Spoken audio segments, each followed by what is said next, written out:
What is up, ninjas? Just admiring my merchandise. We are going to talk about the 7 types of products that you should be avoiding as a new Amazon FBA seller. Then we're going to go into a lot of product examples of things that people are actually selling right now and sourcing right now, and these products are becoming oversaturated, and so I'm going to save you guys a ton of money if you stay till the end of this video.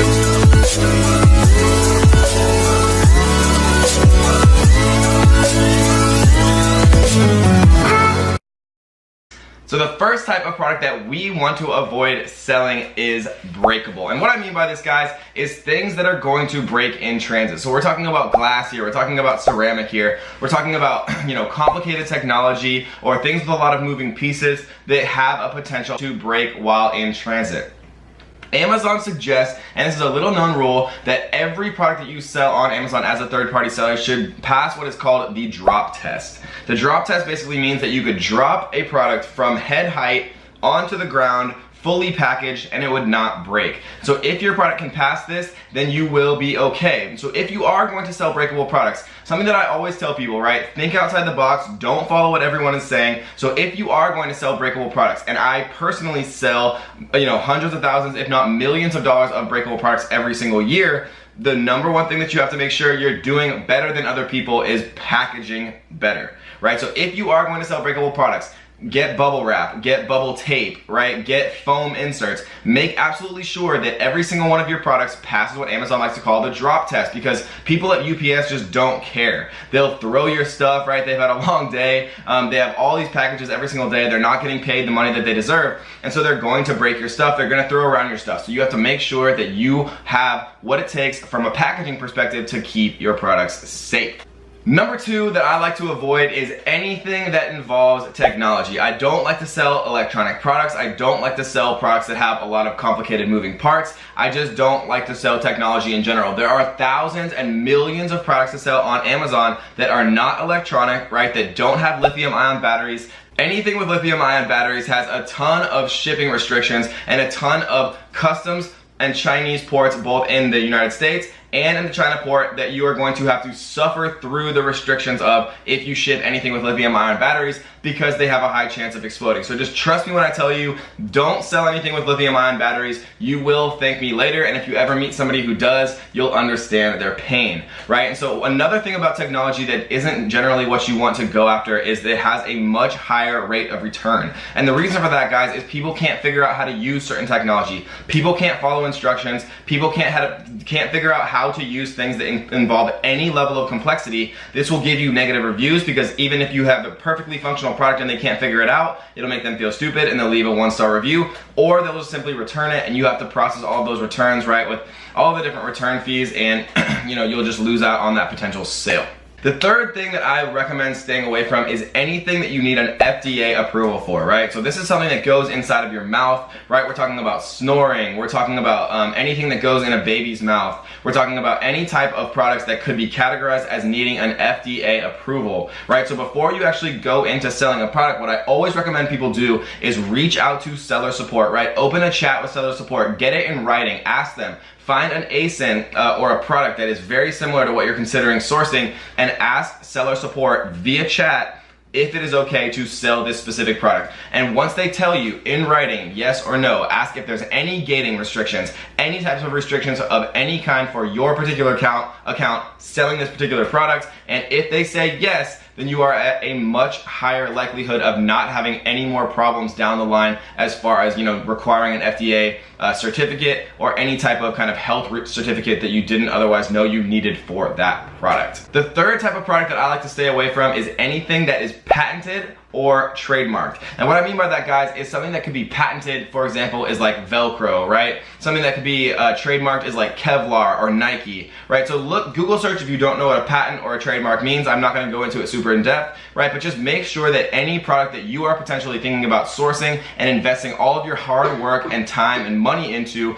isn't patented or trademarked. The fourth type of product that I like to stay away from is clothing. And does this apply to all clothing? Absolutely not. but the main thing about clothing that I don't personally like and that I've had difficulties with myself is clothing that requires multiple different sizes, right? Because if I sell a t-shirt that comes in small, medium, large, XL, maybe double XL, that's 5 different SKUs, or 5 times the complexity, 5 times the number of different sizes I have to order and keep track of and assign variants to and assign different barcodes to, and it just adds a ton of complexity for not much potential, additional profit. And so if you are going to sell clothing, make sure it's something like a one-size-fits-all beanie rather than a t-shirt that requires, multiple sizes and multiple different SKUs and things you have to keep track of, because that complexity adds up quick. And if you haven't, ninjas, make sure you smash that subscribe button, turn on the notification bells, come down and leave a comment saying I subscribed, so you can be immediately entered to win our daily $100 giveaway, where I'm going to pick one comment of people saying I subscribed from every single video and immediately sending them $100 via PayPal. The 6th type of product that I like to stay away from is toys. And the reason that I like to stay away from toys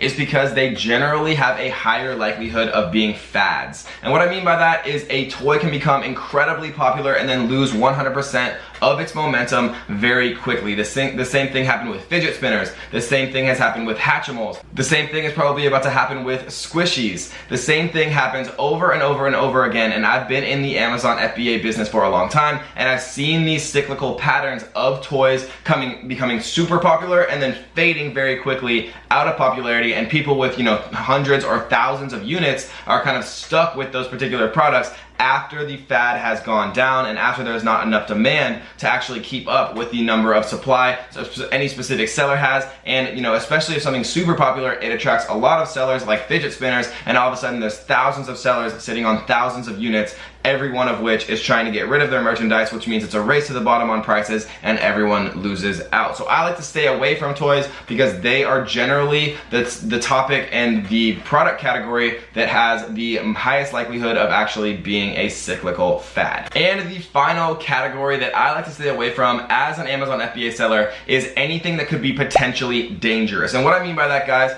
is requiring a ton of product liability insurance. For a lot of the products that we sell currently, we don't invest heavily in product liability insurance, but if you did sell something specifically like knives or a baby set of juggling tools that are chainsaws, right, or something ridiculous like that would require a lot of product liability insurance that has inherent amounts of danger with it, like knives do, like something that a baby could potentially choke on, like a lot of different things that could potentially kind of present situations where you could get sued as a company. Those are not worth the extra effort and the extra thought and the extra expense for insurance, right, and potential of getting sued. So instead of actually, worrying about all that, I generally like to stay away from any products that could necessitate having a ton more extra costs from a product liability insurance perspective and that present the opportunity of me or my company being sued.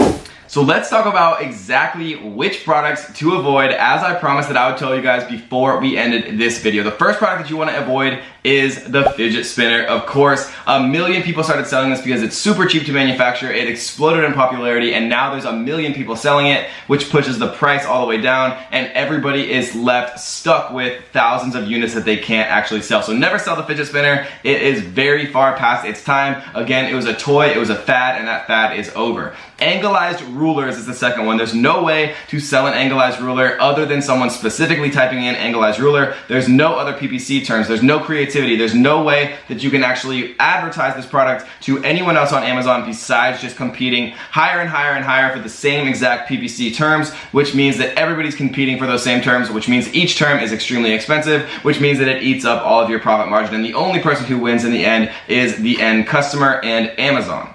The next one that we want to talk about is letterboards. Letterboards look very enticing on Amazon FBA. They look very enticing on Jungle Scout, on Viral Launch, but there are a ton of people actually sourcing and launching these products as we speak. How do I know that? Good question. The way that I know that is that I'm actually friends with a lot of the people who own the biggest software out there, like Zonjo, like Viral Launch. I speak to the CEOs, I speak to the founders often, and they tell me, Kevin, we're seeing 50 different people all simultaneously launching a letterboard. So if you're gonna tell your students, if you're gonna tell your followers and your YouTube fans not to launch any specific products, it is the letterboard. So believe me if you want, don't believe me if you want, but there are a ton of people launching this, and it is a product that is soon going to be extremely oversaturated. The next one is chalkboards and mini chalkboards. Again, same exact thing. My friends who are, part of these big launch services who deal with thousands and thousands of sellers and launchers every single month on Amazon are telling me products to avoid. Chalkboards and mini chalkboards are 2 of the 3 that they actually told me not to have my students and my followers sell. The other one is baby bibs. Baby bibs, again, are very hard to differentiate to a certain degree. Everyone out there and their mother is launching a silicone baby bib, all types of different baby bibs. Baby bibs is actually really fun to say, so I'm gonna say it a couple more times. Baby bib, baby bib, baby bib. And you don't want to be launching baby bibs because there are a lot of people who are currently launching baby bibs. The next one is baby diaper bags. Again, this product looks very enticing on Amazon, on Jungle Scout, on Viral Launch, but there are a lot of people simultaneously launching it, and my connections with people who are actually part of these launch services are telling me, Kev, a lot of people, 50 people a day are trying to launch these products. Warn your students, warn people who might be in the beginning stages of these products to stay away. The next one, guys, and the last 2 are baby covers for car seats, strollers, and nursing, and the final one is scratch off maps. If you found scratch off maps in 2014 or 2015, then you probably made an absolute killing. This is a product that I have sold in the past, and we made an absolute killing, but now there are so many people who saw the amazing numbers, so many people who figured out that you could source them for so cheap and sell them for so expensive, and so many people who capitalized on this trend that there's now too much supply and not enough coinciding demand, and there's a lot of people out there who are stuck holding this inventory.